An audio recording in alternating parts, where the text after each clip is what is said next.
우리 주님이 우리에게 주시는 말씀은 예레미야가 3장 22절 23절입니다. 여러분들 성경에 방문 횟수가 아주 적은 성경인데요, 1147페이지쯤을 펴시면 예레미야 3장 22절 23절이 있습니다. 이 구절에는 여러분의 밑줄이 그어져 있어야 할 가치가 있습니다. 22절 23절 찾으셨으면 저와 함께 읽습니다. 여호와의 인자와 긍휼이 무궁하심으로 우리가 진멸되지 아니함이니이다. 이것들이 아침마다 새로우니 주의 성실하심이 크시도소이다. 아멘. 우리 잠깐 한자 공부 좀 할까요? 이게 무슨 글자죠? 믿을 신, 믿을 신. 그런데 반대로 이 글자는 무슨 글자죠? 사람 인변에다가 말씀을 하면 믿을 신인 건 알겠는데, 여기에 개사슴 녹변이라고 하는데 모든 짐승들을 말할 때는 저 붓으로 씁니다. 개가 말하든 이리가 울부짖든 전부 저 글자 쓰는데, 이것은 으르렁거릴 은자입니다. 으르렁거릴 은. 제가 믿을 신자 공부하다가 배운 거예요. 으르렁거릴 은.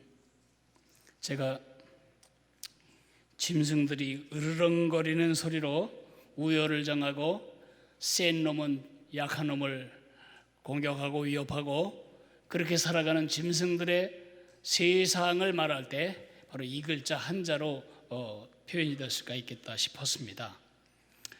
제가 이 글자를 한번 써보면서 짐승들의 으르렁거리는 소리가 가득한 밀림처럼 우리 사회가 그러지 않나 하는 생각을 해보았습니다. 요 근처에 한국 사회에 아주 수치스러운 유행이 하나 돌고 있는데, 그것은 바로 미투입니다. 미투. 나는 행복하다. 미투. 나는 바르게 살 거다. 미투. 나는 정직한 삶을 살겠다. 미투. 이러면 얼마나 좋겠어요. 그 반대입니다. 나는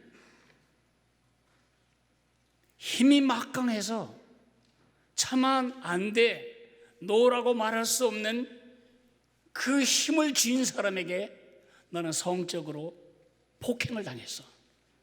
추행을 당했어. 지금까지는 그 아픔을 이 가슴에 품고 살았지만 이제는 그것을 드러내는 것입니다. 나도 당했다, 나도 당했다, 나도 당했다. 우리 아이들이 미투가 뭐냐고 물으면 차마 멀쩡한 정신으로 설명해 주기 어려운 더럽고 추악한 우리 사회의 민낯이 드러나고 있습니다. 힘 있는 자가, 쥐인 자가, 가진 자가 갑질을 하는 횡포와 폭력은 우리 사회에 스며 있지 않은 곳이 없습니다. 그렇게 당한 사람은 수치와 고통과 어둠 속에서 살아가고 있습니다. 어떻게 보면 우리 전체가 지금 심각한 불안정 속에 살아가고 있습니다. 이렇게 으르렁거릴 은자는 우리 사회만 있는 게 아니고 우리가 처한 우리 국제사회 속의 우리 위상에도 있습니다. 북한은 핵무기를 완성했다고 핵무기를 손에 들고 지금 위협을 해대고 있습니다.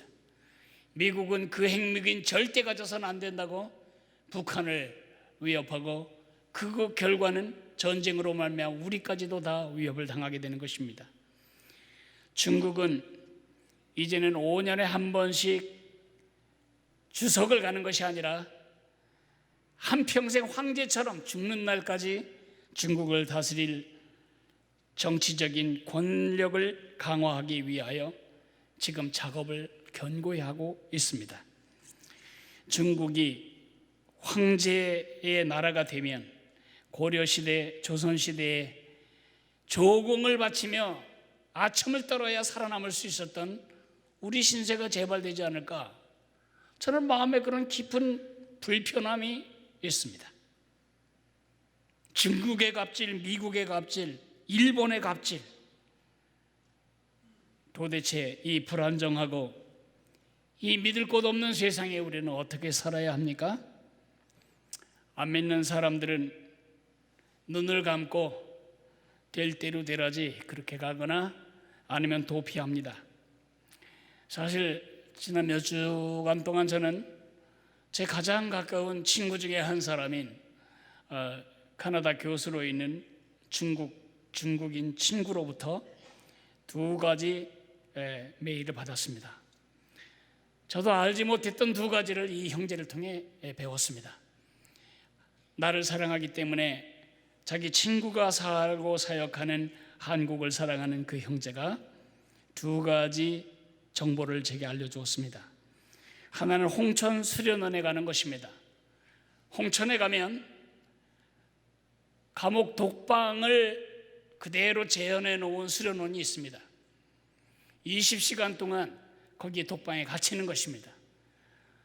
옷도 다 벗어놓고 죄수복으로 입어야 합니다. 휴대폰도 책도 가져갈 수가 없습니다. 밥은 밑에 있는 배 식구를 통해서 죄수들이 먹는 밥그릇에 밥을 먹습니다. 그리고 바깥에서 문을 잠굽니다. 독방 체험이라 이름은 그렇게 붙어 있고 목표는 자기를 성찰하기 위함이라 그렇게 말하고 있지만, 거기에 갔다 온 사람들의 간증이 이런 겁니다. 이제야 쉼을 얻었다고. 우리가 얼마나 불안정하고 얼마나 불안하면 독방에 가서 갇혀야 쉼을 얻는, 독방에 갇힌 것을 마치 쉼을 얻는 일로 생각하는 사회가 되었는가, 이런 생각을 할 때 마음이 많이 씁니다. 또 하나는 한강 수상안전대에 관한 BBC 방송의 방송 내용 15분짜리를 제게 보내줬습니다. 나는 그렇게 한국이 자살하는 사람이 많다는 것을 몰랐습니다. OECD 중에 자살률이 1위라는 사실은 들어본 적이 있지만 그렇게 많은 사람이 죽는지 몰랐습니다. 1일 43명, 34분마다 한 명씩 자살을 함으로써 세계보건기구가 집계한 세계 최고의 자살률을 가진 나라가 되었습니다. 그렇게 도피한다고 흔들거리고 요동치는 세상이 변화될까요? 하나도 달라질 것이 없습니다. 감옥 체험을 하고 나오면 또 다른 스트레스가 그를 누를 것이고 또다시 그를 흔드는 삶의 현실이 그에게 다가올 것입니다. 그러나 여러분과 나는 다른 사람입니다.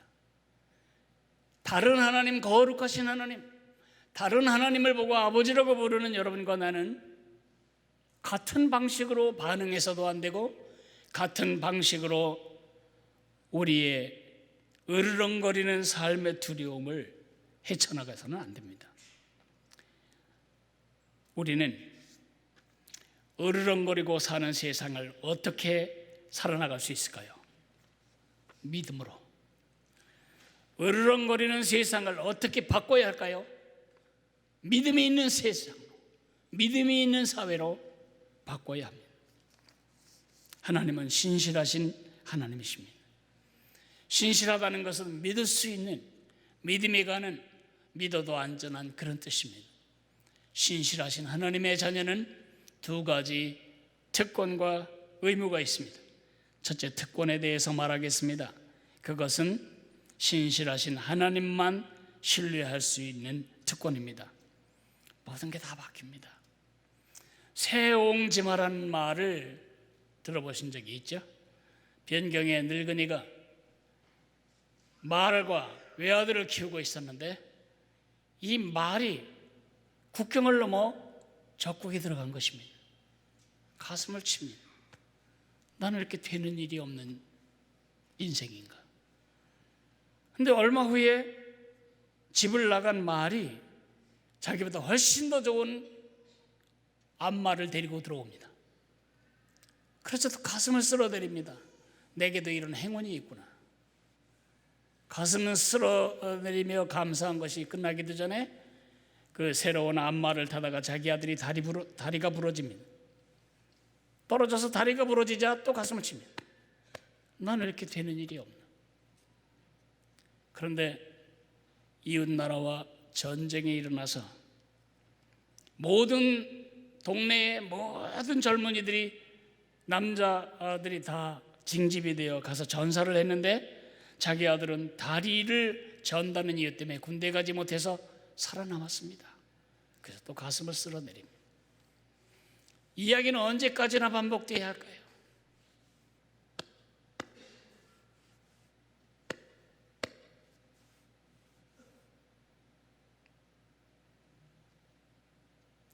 이 이야기는 남의 얘기가 아니죠. 그렇게 눈물 흘리며 가슴 쳤는데 또 기쁜 일도 있어요. 그런가 하면 그 기쁜 일이 곧바로 또 슬픈 일이 돼요. 우리는 언제까지나 이걸 해야 할까요? 세상은 한결같지 않습니다. 세상은 변하고 바뀝니다. 삶은 수도 없이 요동칩니다. 믿을 것도 없고 믿을 사람도 없고 흔들거리지 않을 어떤 터전도 없습니다. 여러분과 내가 믿어도 안전한 토대는 오직 한 분 하나님뿐입니다. 100% 모든 시간에 100% 신뢰할 수 있는 분은 우리 하나님 한 분밖에 없습니다. 두 가지 증거가 그것입니다. 첫째는 봄, 여름, 가을, 겨울 우리 자연 만물을 보십시오. 제가 여러분에게 보증합니다. 그리고 맹세까지 할 수 있습니다. 이제 봄이 올 것입니다. 그리고 지나면 부채질하는 여름이 올 것입니다. 조금 더 지나면 열매를 얻는 가을이 올 것입니다. 그리고 또 약속합니다. 또다시 겨울옷을 끄집어내야 입어야 할 겨울이 올 것입니다. 그리고 그 다음에 또 봄이 올 것입니다. 왜 아무도 안 놀래죠? 이게 얼마나 심각한 예언인데 아무도 안 놀라죠? 안 놀라는 이유는 그게 당연하다고 느끼기 때문입니다. 그게 왜 당연하게 믿을 만한 사실이죠? 자연의 이치니까요. 그건 예수 없는 사람이 하는 말입니다. 자연의 이치라니요. 그것이 바로 신실하신 하나님의 증거입니다. 봄이 왜 오고 가을이 왜 와요? 지구의 기울기 때문에 옵니다. 지구는 하루에 24시간 자전을 하고 365일 동안 태양 지구를 돕니다. 지구가 꼿꼿이 오는 게 아니고 23도 기울어서 돌기 때문에 태양에 가까운 위치에 우리 한반도가 가까이 오면 여름이 되는 것이고 태양의 거리에 멀어지면 겨울이 되는 것입니다.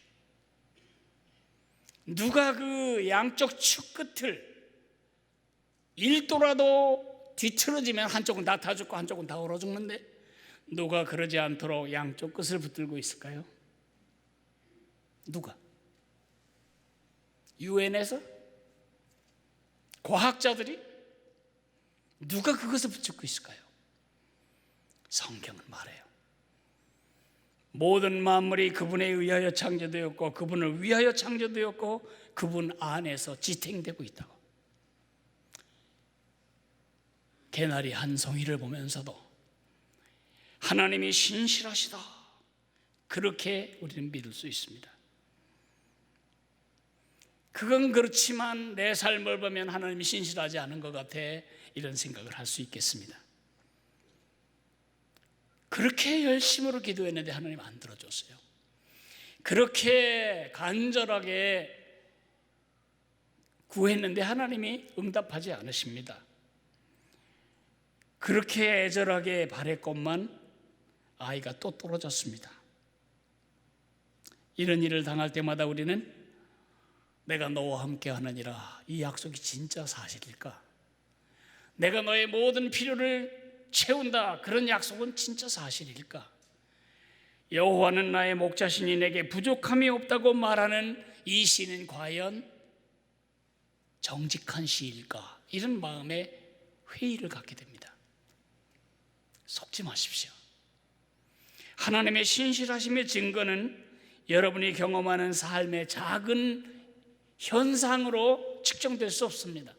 여러분, 아직 이야기가 끝나지 않은 이야기의 전개 과정에 있습니다. 언제라도 믿을 수 있는 흔들거림이 없는 하나님 신실하심의 증거는 바로 저 십자가입니다. 인간이 죄를 지었을 때 하나님은 약속을 하십니다. 네 후손이, 사단, 네 후손이 여자의 후손의 발꿈치를 깨물 것이고, 그리고 여자의 후손이 네 후손의 머리를 짓이겨 상하게 할 것이다. 먼 훗날 죄에 빠진 인류를 구원해내시기 위해 아담의 후손으로 오신 누군가가 심각한 상처를 입고 당할 것을, 그러나 그가 결국은 사단을 이겨내실 것을 말씀하셨습니다. 이걸 우리가 원복음 혹은 원시복음이라고 부릅니다. 그거는 역사적으로 몇 년 전이라고 말할 수 없는 선사시대의 이야기라면 지금부터 4,000년 전 아브라함이라고 하는 한 사람을 부르시며 하나님이 약속하십니다. 내가 너로 말미암아 천하 만민이 복을 받게 하겠다. 너와 내 후손으로 말미암아 천하 만민이 복을 받게 하겠다. 그것이 4,000년 전 일입니다. 그 약속이 구약성경 전체에 반복되고 있습니다. 너와 내 후손으로 말미암아, 너와 내 후손으로 말미암아 천하 만민이 복을 받겠다. 2000년이 지난 어느 날 예수님이 이 땅에 오셨고, 그리고 십자가에 죽으셨고 부활하셨습니다. 그분이 십자가에 죽으신 그 보배표로 우리가 갚아야 할 죄의 형벌값을 다 지불하시고 그분이 인류가 구원받을 길을 열어놓으셨습니다. 구약의 모든 이스라엘 백성들, 구약의 백성들은 십자가를 내다보며 구원을 받았다면 우리는 십자가를 되돌아보며 구원을 받는 것입니다. 인류 역사의 중심에 십자가가 서 있습니다. 이 십자가로 말미암아 우리가 하나님의 백성이 됩니다. 십자가는 하나님의 신실하심의 가장 확실한 증거입니다. 신실하심은 하나님의 본질적 특성입니다. 하나님의 모든 말씀이 신실하고 하나님의 모든 행위가 신실한 것은 그분이 신실하기 때문이십니다. 여러분이 구원받은 게 확실합니까? 그게 어떻게 확실하죠? 하나님의 신실하심 때문입니다. 그분이 신실하신 입술로 약속하셨습니다. 진실로 진실로 너희에게 이르노니 믿는 자는 영생을 가졌나니. 우리 죄가 용서받은 게 확실한가요? 확실합니다. 왜요? 그의 신실하심 때문입니다. 그분이 약속하셨습니다. 그 아들 예수의 피가 우리를 모든 죄에서 깨끗하게 하실 것이요. 만일 우리가 우리 죄를 자백하면 저는 미쁘시고 의로우사 우리 죄를 사하시며 모든 불의에서 우리를 깨끗게 하실 것이요. 그분이 약속하셨습니다. 우리는 우리에게 닥쳐오는 모든 어려움과 고난을 다 통과하고 승리할 수 있을까요? 그러면요, 그분이 신실하시기 때문입니다. 신실하신 주님이 약속하셨습니다. 누가 우리를 그리스도의 사랑에서 끊으리요? 환난이나 곤고나 핍박이나 기근이나 적신이나 위험이나 칼이랴. 이 모든 일에 우리를 사랑하시는 이로 말미암아 우리가 넉넉히 이기느니라. 지금이라도 제가 여기서 죽으면 곧바로 전 천국에 깨어납니다. 빈 하늘 떠다니다가 아픈 사람에게 들어가는 귀신 아닙니다. 눈을 뜨는 순간 저는 천국에 있을 것입니다. 그걸 어떻게 알지? 뭘 가지고 그렇게 확실하게 말하지? 주님이 약속하셨습니다. 영접하는 자 곧 그 이름을 믿는 자들에게는 하나님의 자녀가 되는 권세를 주셨으니 내 아버지 집에 거할 곳이 많도다. 그렇지 않으면 너희에게 일렀으리라. 내가 가서 너희를 위하여 처소를 예비하러 가는데 처소가 예비되면 와서 너희를 데리고 나 있는 곳에 있게 하리라. 신실하신 하나님, 신실하신 약속 때문입니다. 근데 질문은 이거죠. 근데 그 약속을 진짜 지킨다는 보장이 뭐지? 주님이 오늘 중요한 약속을 우리에게 주십니다. 주보 예배 순서지 맨 밑에 오늘 요절이 기록되어 있습니다. 그 요절을 저하고 함께 읽어보도록 하겠습니다. 하나님은 사람이 아니시니 거짓말을 하지 않으시고 인생이 아니시니 후회가 없으시도다. 어찌 그 말씀하신 바를 행하지 않으시며 하신 말씀을 실행하지 않으시랴. 고난의 바람 때문에, 현실적으로 당한 아픔 때문에 지진 맞은 마을처럼 삶이 요동치고 흔들리고 있으십니까? 신실하신 하나님의 계획을 믿어야 합니다. 하나님은 여러분을 위한 놀라운 계획을 가지고 계십니다. 여러분의 삶이 흔들릴 때 하나님의 신실한 약속을 붙들어야 합니다. 여러분 삶이 흔들릴 때 왜 내게 이런 일을 허용하냐고 따지지 말고 하나님의 손을 보시기 바랍니다. 손을 흔드신 것을 허용할 때는 여러분이 붙들어도 안전한 손은 하나님 손밖에 없다는 사실을 배우게 하기 위해서입니다. 그 하나님 손을 붙드십시오. 그것 이외에 여러분이 붙잡아도 될 안전한 손은 없습니다. 돈도 육체적 건강도 어느 누구도 아닙니다. 하나님 손 붙잡아야 합니다. 그분만이 신실하시기 때문입니다. 그럼 이제 두 번째 얘기를 하겠습니다. 우리의 책임은 뭐죠? 짐승처럼 으르렁거리고 사는 세상 속에서 우리는 믿음을 창출해내는 삶을 살아야 합니다. 우리가 해야 할 일은 글자를 바꾸는 게 아니고 조직 문화를 바꿔야 합니다. 여러분 집안은 어떤 집안입니까? 은 집안입니까? 신 집안입니까? 으르렁거리는 집안입니까? 말하면 그대로 믿어지고 말하면 그대로 시행되는 집안입니까? 우리 엄마 말 믿을 수 없어. 우리 아빠 말 믿을 수 없어. 그런 가정이 우리 사회에 무슨 기여가 될 일꾼들을 만들어내겠습니까? 여러분은 어떤 사람입니까? 여러분의 직장에서 어떤 사람입니까? 혹시 여러분의 지위와 직함으로 으르렁거리는 소리 때문에 누구도 꼼짝 못하고 여러분의 말을 들어야 하는 사람입니까? 아니면 여러분의 말은 여러분의 인격이고 여러분의 인격은 그 말이 되는 사람입니까? 우리 후자가 되어야 이 으르렁거리는 짐승 같은 세상을 바꿀 수 있습니다. 힘이 있을 때 조심하셔야 합니다. 여러분에게 주어진 힘이 직위가 주는 힘이든 돈이 주는 힘이든 권세가 주는 힘이든 모든 힘은 책임이 다릅니다. 힘은 하나님을 섬기고 세상을 섬기라고 주신 자원입니다. 그것으로 남을 압제하고 밟는 것에 대해서 하나님 반드시 심판하십니다.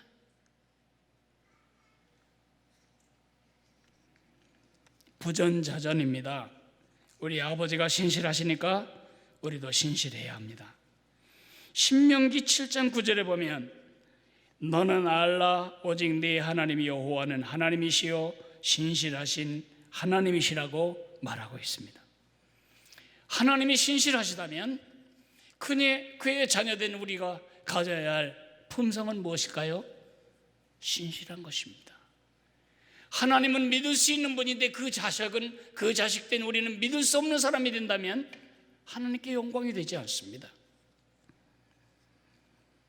믿을 수 있는 사람, 믿음이 가는 사람, 믿을 만한 사람, 믿어도 안전한 사람이 되십시다.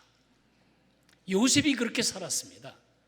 요셉이 이집트의 파라오의 경호실장 보디발의 집에 팔렸을 때에 보디발은 영적인 장님이었을지라도 요셉은 다른 사람인 걸 알았습니다. 요셉은 믿을 수 있는 사람인 걸 알았습니다. 그래서 그의 모든 소유를 그에게 맡기고 장부를 그에게 맡기고 마스터키를 다 그에게 맡겼습니다. 다니엘은 어떻습니까? 다니엘은 2개의 제국에 걸쳐 재상을 지냈습니다. 절대 쉬운 일이 아닙니다. 일제 점령기에 일본의 앞잡이가 되어 조선 총무독부의 최고위에서 일했던 사람을 임시정부에서 우리나라 총리로 쓸 리가 있겠습니까? 안 쓰죠. 5명의 황제를 섬겼습니다. 70년 동안 그가 섬긴 황제가 5명입니다. 세계를 주물럭다 놨다 할 것 같은 그 큰 손들의 제2인자로 70년을 섬겼습니다. 보통 일이 아닙니다. 권불 10년이란 말이 있습니다. 권세가 10년이면 다 끝난다는 것입니다. 권불 10년입니다. 10년은커녕 5년 동안 대통령하고도 모두가 줄줄이 감옥에 가버리는 우리 현실을 생각해 보십시오. 권세에는 돈이 따르고 그 돈에는 또 죄악이 따릅니다. 그런데 5명의 황제를 지나가며 그것도 다른 2제국까지 합쳐서 70년을 공직사회가 있을 수도 있었던 이유는 그는 누가 보아도 믿을 수 있는 사람, 믿음이 가는 사람, 믿어도 괜찮은 사람, 믿어도 안전한 사람이었기 때문입니다. 하나님은 여러분과 제가 그런 사람이 돼요. 가문의 조직 문화를 바꾸고 회사의 조직 문화를 바꾸고 우리 사회의 조직 문화를 바꾸기를 원하십니다. 으르렁거리는 세상에서 내 자식이 혹시 그 싸놓은 이빨에 깨물리는 토끼 같은 연약한 존재가 되지 않기 위하여 좋은 대학에 가야 하고 좋은 직장에 가야 하고 좋은 지위에서 살면서 남들보다 더 큰 소리로 으르렁거리는 사람을 만드는 것이 여러분의 소원이라면 잘못된 꿈을 지금 가지고 계신 겁니다. 우리 아이들이 2제국 5 황제를 섬기는 70년 동안 고위의 공직자가 되기를 원하지 말고 언제 어느 처지가 됐든 믿을 수 있는 사람, 믿어지는 사람, 믿을 가치가 있는 사람, 믿어도 안전한 사람이 되도록, 그 말의 사람이 되도록, 그 말이 그 사람이고 그 사람이 그 말인 신실한 하나님의 사람을 키워야 합니다. 이것이 실패한다면 이민 가야 합니다. 점점 더 으르렁거리는 세상은 더 으르렁거리는 소리로 가득 차게 될 테니까요. 이런 세상을 바꾸는 하나님의 목표가, 하나님의 도구가 되시기를 주의 이름으로 축복합니다. 말씀을 마무리하면서 제가 멋진 풍경 하나 보여드리고 싶어요. 이 풍경은 미국 중북부에 있는 옐로우스톤에 있는 간헐천입니다. 삼지사방에 부글부글 끓습니다. 진흙도 끓고 맑은 물도 끓고 다 끓는 물 투성이어서 한겨울에도 김이 막 넘쳐나는 세상인데 조심해야죠. 언제 물이 튀어나올지 모르니까. 그 뜨거운 물을 쓰면 안 되잖아요. 근데 그 중에 사람들이 꼭 보고 와야 할 간헐천이 저 간헐천입니다. 이 간헐천은 65분에서 70분 주기로 정확하게, 신실하게, 충성스럽게 지난 수백 년 동안 한 번도 거르지 않고 물을 위로 뿜어 올립니다. 15분에서 20분 동안 물을 뿜어 올리는데 4만 5천 톤의 끓는 물을 약 60m에 이르기까지 뿜어 올립니다. 정말 대단합니다. 그 물의 힘 때문에도 감동이 되지만 더 감동되는 것은 뭐냐? 그 앞에 관광객들을 위해 써놓은 시간표입니다. 몇 시 몇 분에 폭발할 것임, 그렇게 써놓으면 가서 기다리면 5분 안에 그런 일이 벌어지는 거죠. 그래서 이것을 200여 년 전에 발견한 탐험가가 이 간헐천 이름에다 별명을 붙여줬어요. Old Faithful, 충성스러운, 세월이 오래가도 여전히 충성스러운, 그렇게 할 수도 있겠고, 충성스러운 늙은이, 세월이 가도 변하지 않고 사람이 보든 보지 않든 사람들이 박수치든 다 외면하고 집에 들어가 잠을 자든 캄캄한 밤이든 대낮이든 상관없이 정해진 시간에 물을 쏟아내는, 뿜어 올리는 이 올드 페이스풀을 보면서 그런 생각을 합니다. 나는 더욱 믿을 수 있는 사람이 되어야겠다. 나는 더욱 믿어도 안전한 사람이 되어야 되겠다. 나는 더욱더 믿을 만한 사람이 되어야 되겠다. 여러분도 그런 소원으로 기도하시기를 바랍니다. 오늘 성찬